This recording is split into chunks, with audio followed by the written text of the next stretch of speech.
Rezaste, te esforzaste, fuiste fiel, y el dinero sigue sin llegar. Hermano, lo que estás a punto de escuchar no salió de ningún púlpito, pero está en la palabra, y lleva siglos siendo simplificado hasta convertirse en una mentira que destruyó generaciones enteras. Te enseñaron que desear prosperidad era señal de codicia, que la pobreza era señal de santidad, que rezar por dinero era algo superficial, casi vergonzoso. Eso fue el error más caro que la catequesis latinoamericana jamás cometió. Y tú lo estás pagando hoy. Esto que estás viviendo no es mala suerte, no es falta de fe. Es el resultado de una mentira que te entraron al alma cuando eras niño y que llevas defendiendo como si fuera doctrina. Hay una ley espiritual que gobierna el dinero, y nadie te la enseñó completa, porque no querían que lo supieras. Yo también estuve ahí, en el fondo, sin salida.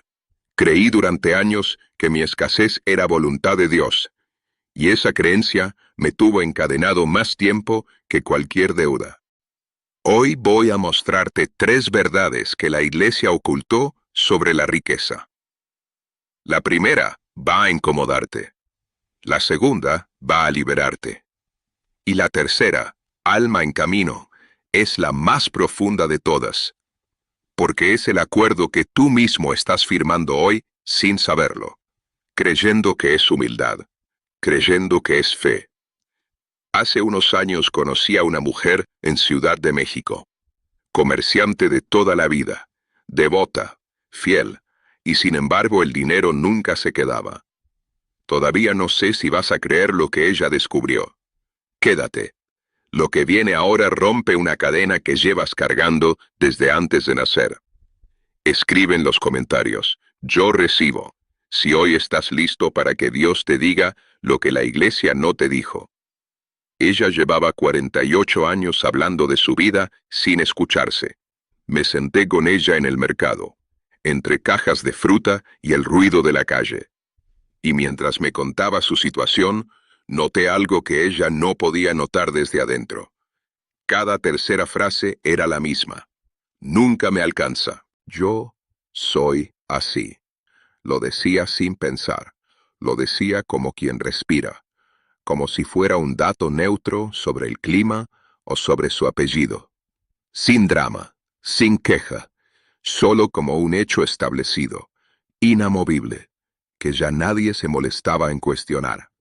Y yo me quedé callado un momento, porque esa mujer rezaba el rosario todos los días, iba a misa los miércoles y los domingos, hacía novenas, pedía bendición con sinceridad, con fe real, con el corazón abierto, y al mismo tiempo, con esa misma boca, declaraba su escasez 20 veces al día. Hermano, escúchame bien, yo también hacía eso. Distintas palabras, mismo patrón. Rezaba pidiendo provisión por la noche y al día siguiente le contaba a todo el mundo lo poco que tenía. Hablaba de mis deudas con más fe que con la que hablaba de las promesas de Dios. Describía mi ruina con lujo de detalle, y esperaba que el cielo ignorara todo eso y me mandara abundancia de todas formas. Eso no es fe, es contradicción espiritual. Y si eres honesto contigo mismo, ahora mismo, en este momento, mientras me escuchas, reconoces ese patrón. Porque la mayoría lo tiene. No porque sean malas personas, sino porque nadie les dijo lo que voy a decirte ahora. El primer paso para romper el bloqueo financiero en tu vida no es trabajar más, no es ahorrar más, no es encontrar una mejor oportunidad. El primer paso es cambiar lo que tu boca declara sobre tu vida económica. Eso es lo primero, concreto, simple, ejecutable desde hoy. Y sé lo que estás pensando, que eso suena a autoayuda barata, que eso es positivo de mentiras, que la realidad es la realidad, y nombrarla diferente no cambia las deudas. Escúchame. La Biblia lo dice en Proverbios 18:21. La muerte y la vida están en poder de la lengua. No lo dijo un motivador. No lo dijo un coach. Lo escribió Salomón, el hombre más rico que ha existido, hace 3000 años. Y lo escribió como una ley, no como una sugerencia, como una ley espiritual que gobierna lo que crece y lo que muere en tu vida. La lengua no describe tu realidad únicamente. La lengua construye tu realidad también. Y si durante años tu boca ha estado declarando escasez, tu vida ha estado obedeciendo esa declaración. No porque seas débil, porque la ley funciona en ambas direcciones. Presta mucha atención a lo que viene ahora. Cuando cambias el vocabulario de tu boca, no estás negando la realidad. Estás eligiendo hablar desde la promesa de Dios sobre tu vida en lugar de hablar desde el miedo. Estás poniendo tu lengua al servicio de la fe en lugar de al servicio de la duda. Eso no es magia, es alineación espiritual. El cielo no puede derramar provisión sobre una vida que la rechaza con su propia voz cada mañana. Piénsalo así. Dios te manda un río, y tú tienes las manos cerradas, no porque no lo merezcas, sino porque tu cuerpo entero, incluyendo tu boca, está en postura de escasez, de defensa. La provisión divina necesita una vida abierta para entrar, y la apertura comienza con la lengua. Escribe en los comentarios ahora mismo: yo declaro provisión. Si hoy estás dispuesto a cambiar lo que tu boca dice sobre tu vida económica, no como ritual vacío, como decisión real, como primer acto de obediencia a una ley espiritual que lleva siglos esperando que la apliques. Hermana, hermano, esto que te estoy pidiendo es el paso más pequeño y el más ignorado de todos.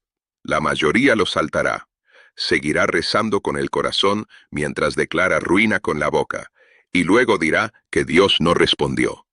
Dios respondió, solo que la respuesta no pudo entrar. Vuelvo a la mujer del mercado. Cuando le expliqué el principio de Proverbios 18:21, ella se quedó mirándome un momento en silencio. Luego me dijo algo que me quedó grabado para siempre. Me dijo, pero si yo hablo así de mi dinero desde que era niña. Me lo enseñó mi mamá, y a ella se lo enseñó su mamá. Y ahí estaba, no solo un hábito personal, una herencia, una cadena que venía de antes de que ella naciera. Alma en camino. Eso que estás a punto de escuchar en el siguiente punto es lo más profundo de todo lo que vamos a hablar hoy. Porque el primer paso es cambiar tu boca. Pero hay algo que lleva más tiempo instalado que un hábito. Algo que no entraste al mundo eligiendo. Algo que no te pusieron en la cabeza en la escuela ni en la calle. Te lo pusieron en el alma antes de que pudieras defenderte. Y ese es el bloqueo que ningún cambio de vocabulario puede romper solo. Para eso necesitas lo que viene ahora. Volví al mercado 3 días después. La encontré detrás de su puesto, acomodando naranjas, con los mismos gestos de siempre, pero algo había cambiado en su cara. Le pregunté cómo iba con las palabras.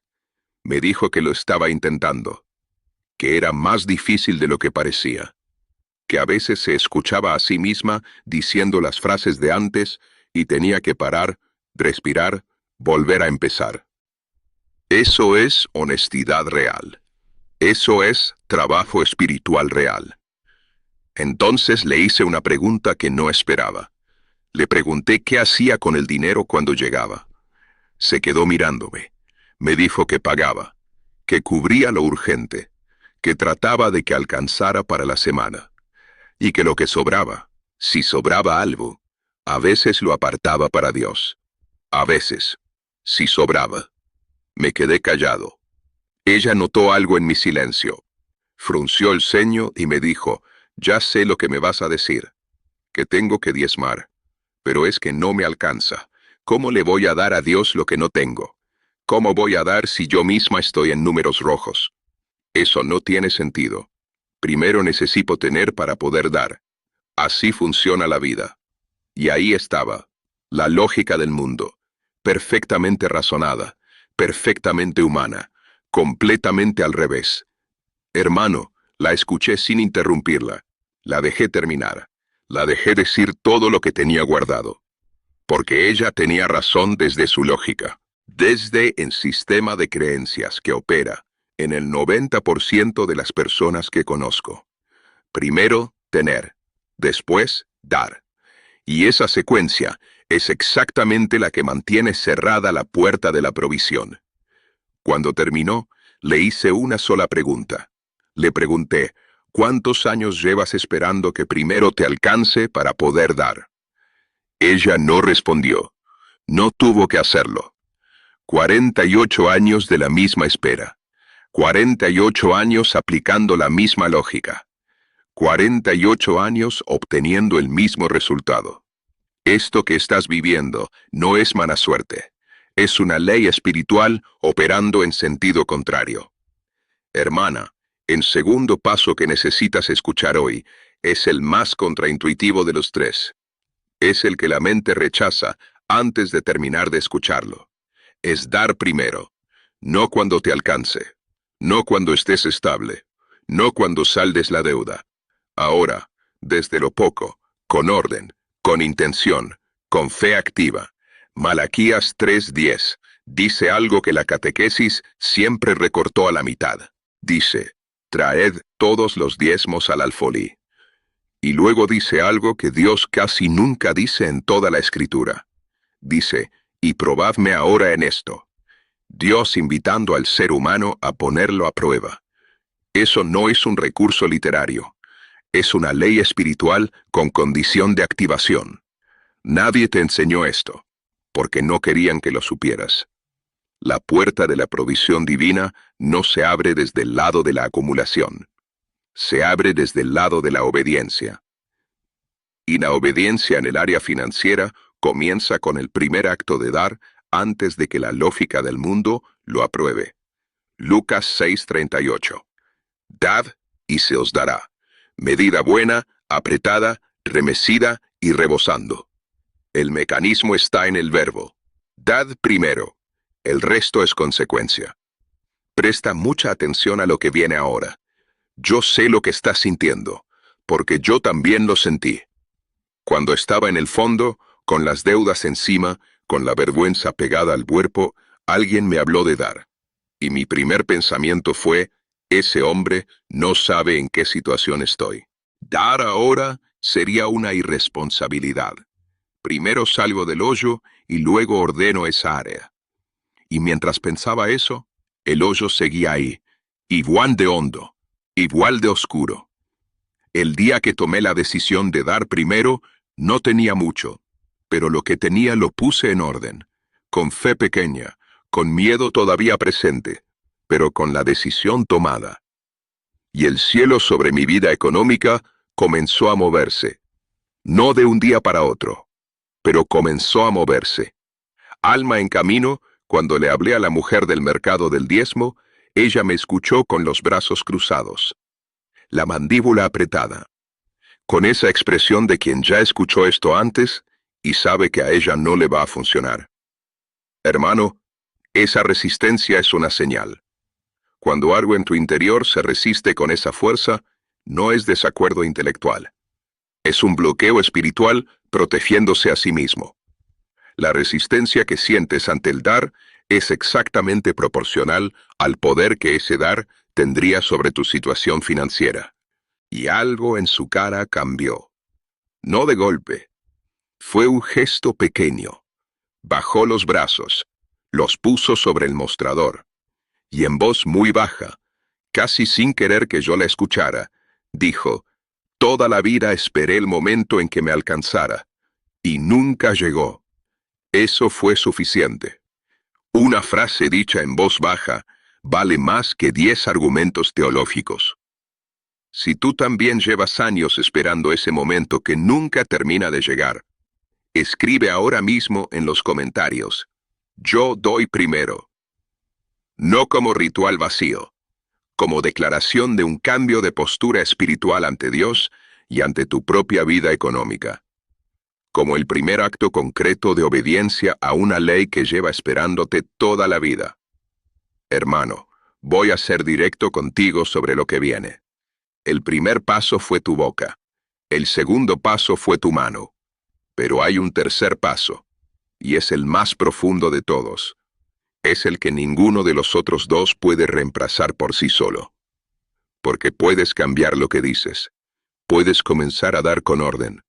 Y aún así seguir atascado. Si hay algo más antiguo que un hábito operando en tu vida, algo que no elegiste, algo que recibiste sin pedirlo, algo que lleva tu apellido y el apellido de tu padre y el de su padre antes que él.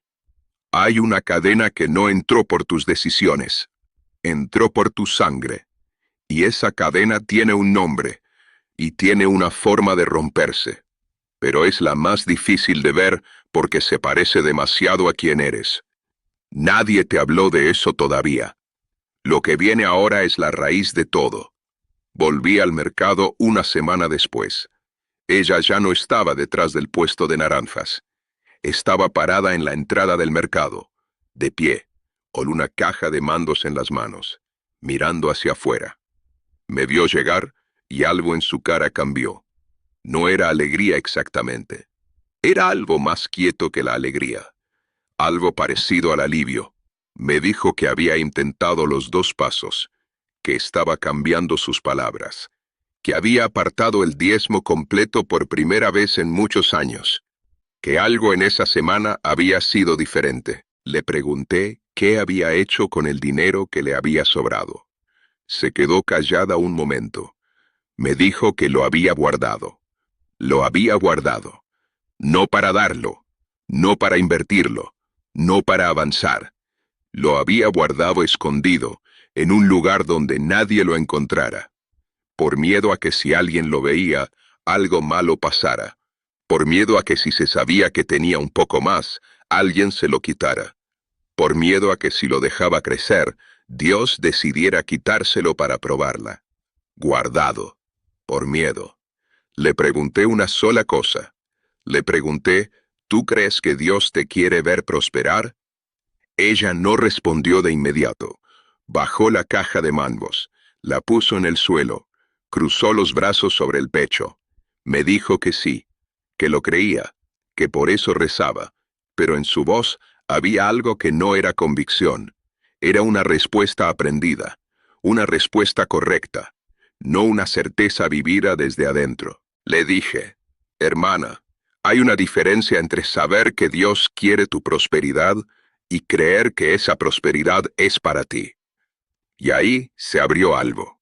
Los ojos, las manos, la postura entera. Me dijo en voz muy baja, yo creo que Dios bendice a los demás, a las personas buenas, a las que han sufrido menos. Pero a mí, yo no sé si me lo merezco. Ahí estaba, la raíz. No era un hábito de palabras, no era falta de diezmo, era una creencia hundida en lo más profundo, que ella no era el tipo de persona que recibe la abundancia de Dios. Eso no se aprende en la calle, eso se hereda en el alma. El tercer paso, hermano, es el más difícil de todos. Más difícil que cambiar la boca. Más difícil que dar primero. El tercer paso es romper el acuerdo espiritual que tienes firmado con la escasez. No es un acuerdo que elegiste, es un acuerdo que heredaste. Lleva el apellido de tu familia. Se ve como humildad, pero es en realidad una declaración de que tú no eres digno de la promesa de Dios. Y mientras ese acuerdo esté activo en tu alma, los 2 primeros pasos tendrán techo. Porque puedes cambiar tus palabras por fuera y seguir creyendo por dentro que la abundancia es para otros. Nadie te enseñó esto, porque no querían que lo supieras. Hay una ley espiritual que gobierna el dinero, y esa ley no puede operar sobre una vida que en secreto cree que no la merece. Párate un momento. Necesito que estés completamente presente para lo que voy a decirte ahora. Esto no es sugerencia, es convocación. La Biblia lo dice claramente, pero nadie te lo leyó así. Eclesiastés 5:19. A todo hombre a quien Dios dio riquezas y bienes, y le dio también facultad para que coma de ellas, y tome su parte, y goce de su trabajo, Esto es don de Dios. Don de Dios. No trampa, no tentación, don. Y 3 Juan 1:2. Amado, yo deseo que tú seas prosperado en todas las cosas. El apóstol Juan, el discípulo del amor, expresando el deseo explícito de prosperidad material para el creyente. Tú no eres la excepción de esa promesa. Eres el destinatario. Primero, necesitas identificar el acuerdo. ¿Qué frase heredada llevas repitiendo sobre tu derecho a la abundancia? ¿Qué te enseñaron sobre quién merece prosperar y quién no? Nómbrala, en voz alta, sácala de adentro. Segundo, necesitas renunciar a ese acuerdo en voz alta, porque la lengua tiene poder. Proverbios 18:21. Lo que se firmó con palabras, se rompe con palabras. Di en voz alta, renuncio a toda creencia que dice que la pobreza es mi destino o mi identidad. Rompo todo acuerdo con la miseria en el nombre de Jesús. Tercero, necesitas declarar quién eres, no lo que tienes. ¿Quién eres? Eres hijo de Dios. Eres destinatario de la promesa de Filipenses 4:19. Eres alguien sobre quien los cielos de Malaquías 3:10 están abiertos. Dilo en voz alta. Hoy, alma en camino. Un mes después de esa conversación en el mercado, la mujer volvió a buscarme. Había roto el acuerdo con voz alta. Había dicho la frase vieja que le enseñó su mamá, y la había renunciado delante de Dios. Había declarado su identidad como hija, y había dejado de esconder el dinero por miedo. En 4 semanas, su puesto tuvo las mejores ventas de su historia. No millones, no de la noche a la mañana, pero el flujo cambió.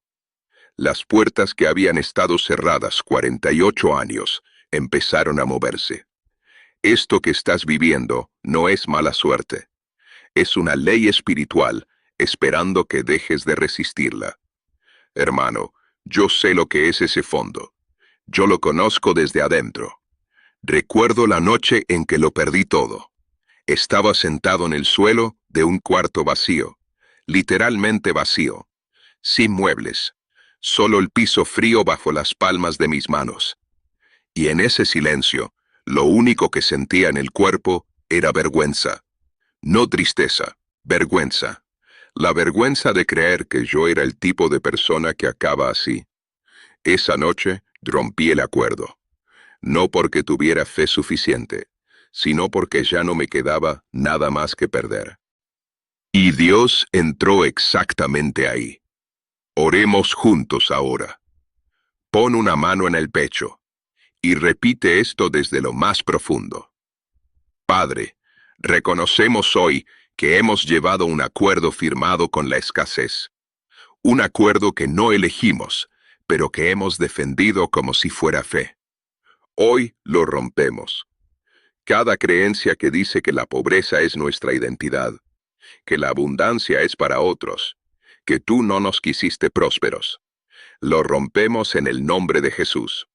Confesamos que hemos administrado nuestras finanzas con miedo en lugar de con fe, que hemos guardado por temor en lugar de dar con confianza, que hemos declarado escasez con la misma boca con la que te pedimos provisión.